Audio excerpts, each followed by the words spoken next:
Mr. Feynman wasn't joking. Chapter 2. Misaligned incentives. Rewards detached from learning. A system does not drift toward its stated goals. It drifts toward what it rewards. If the rewards and the rhetoric diverge, the rewards win, quietly, predictably, and at scale. In a physics problem, you do not ask a block which direction it intends to slide. You look at the net forces and the surface under it. Institutions are no different. Their mission statements describe a desired vector, but their incentive structures determine the actual trajectory, summing thousands of small pushes, funding formulas, evaluation rubrics, promotion criteria, into a resultant motion that can point away from learning even while every poster on the wall says student achievement first. This chapter is not a complaint about bad people. It is an explanation of why well-intentioned people, acting rationally within a structure, can produce outcomes that almost no one would choose if asked directly. The central swap. Learning becomes a proxy. Genuine learning is difficult to measure because it is internal. Integration, judgment, transfer, explanation, and the ability to reason in new situations. Large systems therefore gravitate toward proxies, numbers that can be counted, reported, compared, and displayed. Over time, the proxy stops serving the purpose and becomes the purpose. Attendance, grades, graduation rates, and standardized scores become the targets, not because of malintent, but because they are legible to bureaucracies. When a measure becomes a target. Once a metric becomes high stakes, people adapt to the metric. This is not corruption in the melodramatic sense. It is ordinary behavior under pressure. Do what keeps you funded, praised, promoted, or employed. The system then gets better and better at producing the metric while becoming oddly inconsistent at producing what the metric was supposed to represent. Schools can look improved on paper while students' conceptual power remains thin or even deteriorates. Incentive number 1. Funding tied to warm bodies. When funding is tied to attendance, the system is rewarded for counting bodies, not cultivating minds. The school is pressured, sometimes gently, sometimes aggressively, to keep numbers up because the budget depends on the daily count. In such an environment, it becomes rational to treat being present as success, even when presence is disconnected from focused engagement and genuine understanding. The institution learns to manage the attendance number because the attendance number pays. Incentive number 2. Graduation as the product.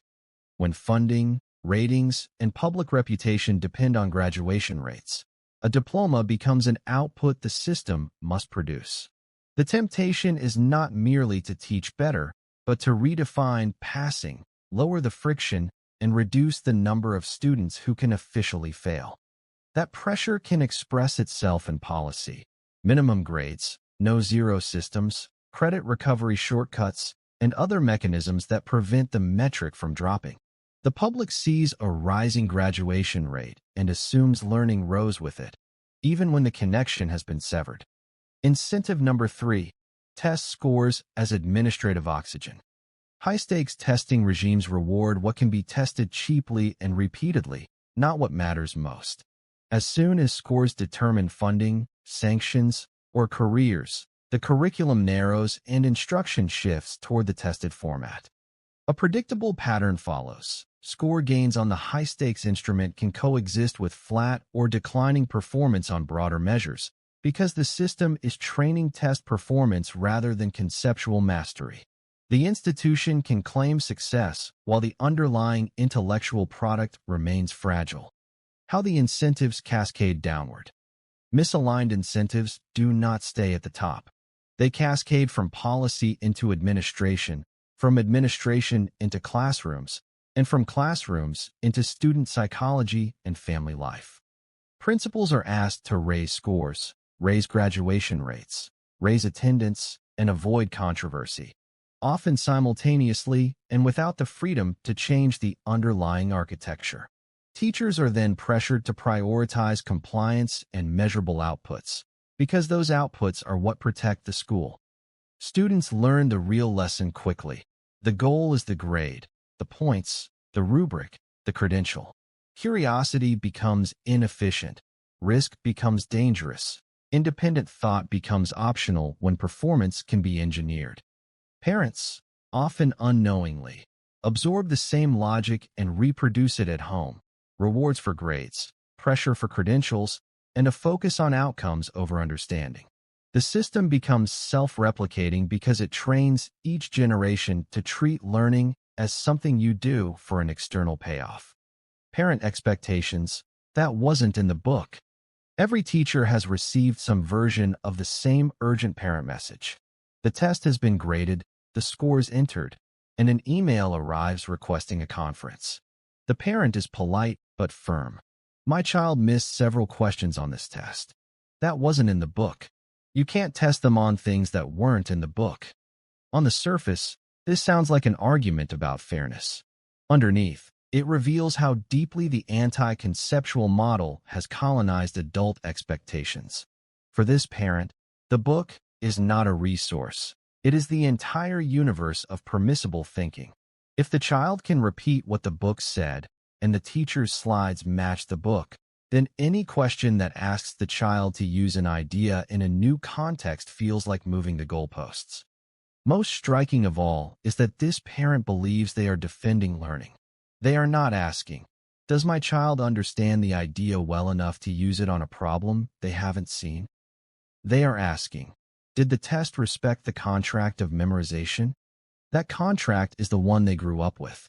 Their own schooling taught them the same rule their children are now absorbing. Education is a closed-book performance of recall, not an open-ended encounter with reality. When a system spends decades rewarding recall, it is not just students who learn to fear transfer questions. Parents learn it too. They come to see any demand for application, explanation, or integration as unfair, as if the teacher had smuggled in unauthorized material, when in fact the teacher is finally asking for the only thing that deserves to be called understanding. Why AI makes this worse, faster. AI does not create misaligned incentives. It gives them a turbocharger. If the system rewards polished outputs, essays, summaries, explanations, completed assignments, AI can generate those outputs on demand. The more the institution prizes what looks like learning over what actually is learning, the more AI turns the appearance of competence into a commodity. This accelerates the substitution Feynman noticed: words without concepts, performance without understanding. It can also make the problem harder to detect, because the products are fluent and the metrics can still rise. A deliberate glimpse of hope: redesign the reward system locally. The good news is that incentives can be redesigned at the level where education actually happens: classrooms, schools, and families. You do not need a national overhaul to stop rewarding counterfeit learning in your own environment. A conceptual approach makes a simple demand: students must show not only that an answer is right, but why, by explanation, integration, and transfer. In an AI era, that often means shifting weight toward demonstrations that are hard to outsource. Live problem solving, oral defense, iterative drafts with reasoning visible, and show me you understand checkpoints. Finally, virtue matters because incentives alone are not enough when shortcuts are abundant. A virtue framework supplies internal guardrails: rationality, honesty, independence, integrity, justice, productiveness, pride, that make the student's character part of the control system, not an afterthought. In the next chapter, we move from incentives which warp behavior to something even more stubborn: bureaucratic self-preservation, the way complex systems expand to protect themselves, converting more and more input energy into organizational heat rather than educational light.